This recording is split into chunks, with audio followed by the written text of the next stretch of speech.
Forged by the darkest whims of powers beyond reality, SCP-682's body was a temple to all things feared by mortals, with extreme regenerative abilities, unparalleled adaptive power, and formidable features that surpass any non-anomalous apex predator and the vast majority of anomalous ones.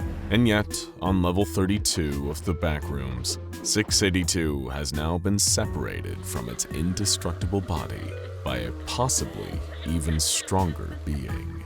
The powerful Backrooms entity known as Skeleton Queen, who rules levels 32 with a bony fist, has exerted the power of her domain and has disembodied the soul of 682, rendering the malicious reptile, or rather its spirit, completely helpless. Nobody would be coming to save 682's soul from its current predicament. Of course, 682 was not the kind to rely on others, and was more surprised by the fact that it had a mortal soul.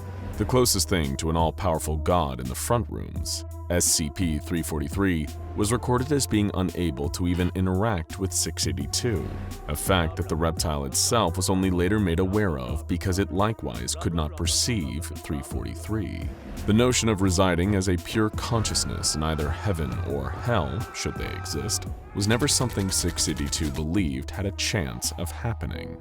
As if my existence would ever be extinguished anyway. The rules of the Backrooms were mysterious and different from 682's native reality, so it was possible that the labyrinthian dimensions defined what a soul was in a different way. But there was a second option that 682 was considering, not in the forefront of its mind, but deep down in the place of vulnerability, which it had become more in touch with as it traveled in the Backrooms. That second option was the possibility that the sum total of 682's experiences in the Backrooms had somehow imbued the creature with a soul or ignited the dormant spark of its soul, causing it to grow to full size like a spectral flame.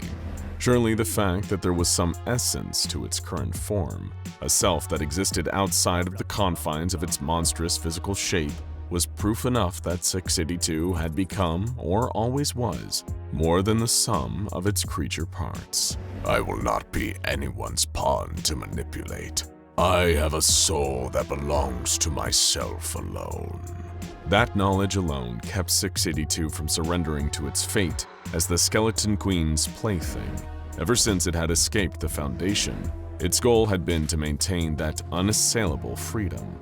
Like the old AI that it once befriended in its native reality, 682 was now thoroughly convinced that it was not merely a machine, but instead a free-willed being with a right to exist outside of containment. The once undefeated beast would reclaim its record no matter what it took. It refused to turn away its future potential by becoming a permanent resident of the forest of the Skeleton Queen. The entity herself was still in her larger, more imposing form. She carried 682's soul deeper into the forest, leaving her tree warriors to devour the reptile's abandoned physical body. 682 knew better than to attempt to converse with the Skeleton Queen, as she seemed to be mute, possibly by choice. It chose instead to keep its mind active, searching for an opening to make an escape. The Queen soon found a skeleton floating amongst the branches, which, unlike most of the others, didn't have glowing eyes. With a single graceful motion of her hand, she placed the spectral fire of 682's soul inside the skull of the floating skeleton. In a flash, 682 found its consciousness inside of a new body, the skeleton itself. This wasn't an ideal form compared to what 682 was used to, but it could feel that mobility was possible in these skeleton limbs, and that was a far cry from being a disembodied spirit. This body is weak, but it will have to do. Now I must bide my time for that opening. 682, the skeleton, remained almost motionless as the Skeleton Queen admired her new acquisition.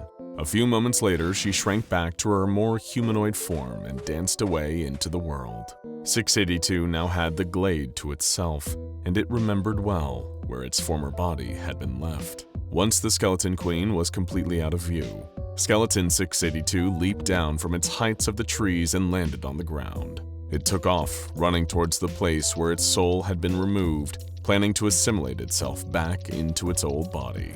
I have to become myself again. Then that disgusting skeleton queen will regret crossing my path. As if responding to 682's thoughts of revenge, the Skeleton Queen danced back into its path. Skeleton 682 froze in place and was caught off guard as the Skeleton Queen snapped her fingers and caused several more skeletons to fall from the upper branches. All at once, the skeletons began to dance. Not knowing another way to move past in its current form, 682's soul made the skeleton body it was inhabiting begin to dance. This caused the Skeleton Queen to make the first vocalization that 682 had heard her make, a deep, feminine laugh. She extended her hands and took hold of the skeleton that housed 682's soul, leading it into a ballroom dance. 682 bitterly mumbled about this whole thing being humiliating. "Ah, so he can speak," said the Skeleton Queen. "What an interesting soul you are." 682 was not expecting the Skeleton Queen to sound so human. But considering that the rulers of other levels that 682 visited were also capable of speech, her attempts to communicate were a sign that she was not as different from the other Backrooms entities as she might have seemed. For now, she wasn't in her most monstrous form, and that meant she didn't feel threatened. And in that state of blissful ignorance was exactly where 682 wanted her. 682, in this new skeleton form, protested that his soul was not of this dimension. He was a powerful being from another universe, one that should not be messed with. The Queen smiled. To her, 682's soul was no different from any of the others that she'd captured in her skeleton-filled playground. Naturally, 682 found being compared to other beings disgusting and insulting. Again, the Queen was merely amused. She said, "I witnessed the plight of lost godlings, fell beasts, and the brood spawn of the outer darkness in its many incarnations. This forest and my power over it are immune to the stain of scarlet. Here, there is only room for black and white." 682 chuckled in its skeleton frame. So was the Skeleton Queen the true ruler of the Backrooms? You still don't get it. There are no Backrooms. Nothing is real.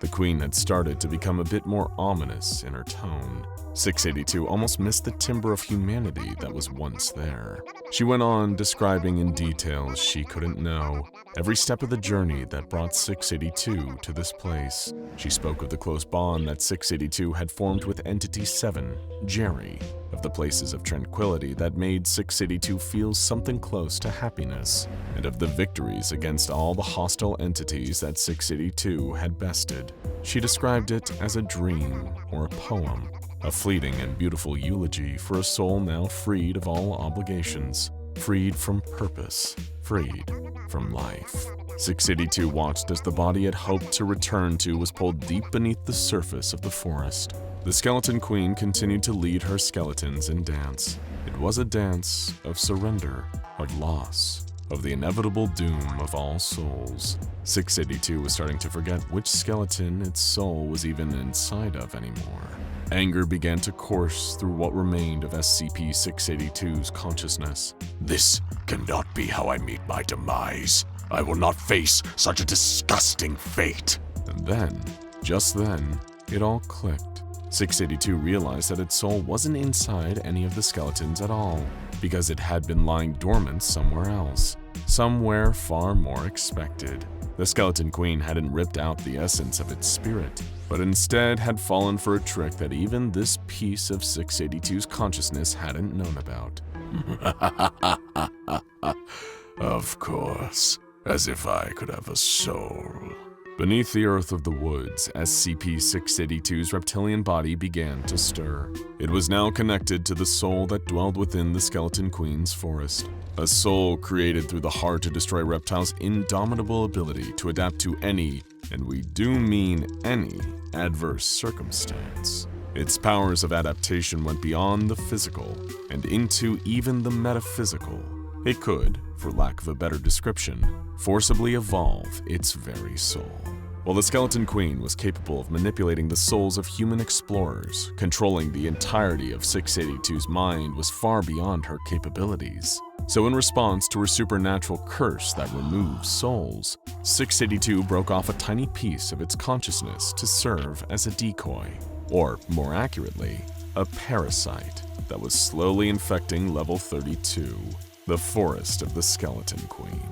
And now was the real opening for 682 to overcome the control of the latest Backrooms entity to believe that it was up to the challenge of destroying the hard-to-destroy reptile.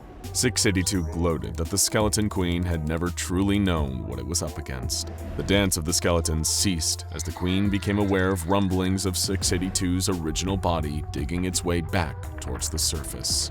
I am not simply another child of the Scarlet King. I am more than my bloodline, more than whatever destiny was chosen for me. I am a greater threat than even the Foundation knew.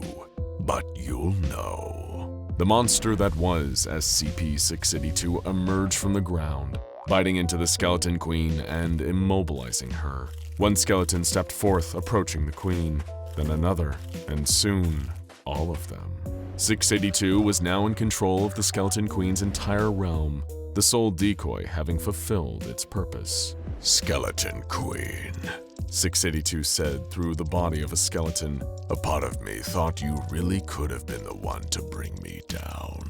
But I have to thank you, because now you have shown me the truth of the Backrooms. And the truth is, anything can be the Backrooms. The Skeleton Queen cried out in pain as 682's jaws sunk deeper into her. She tried to take her intimidating monster form, but even that was not enough to pry herself free from the reptile's grasp.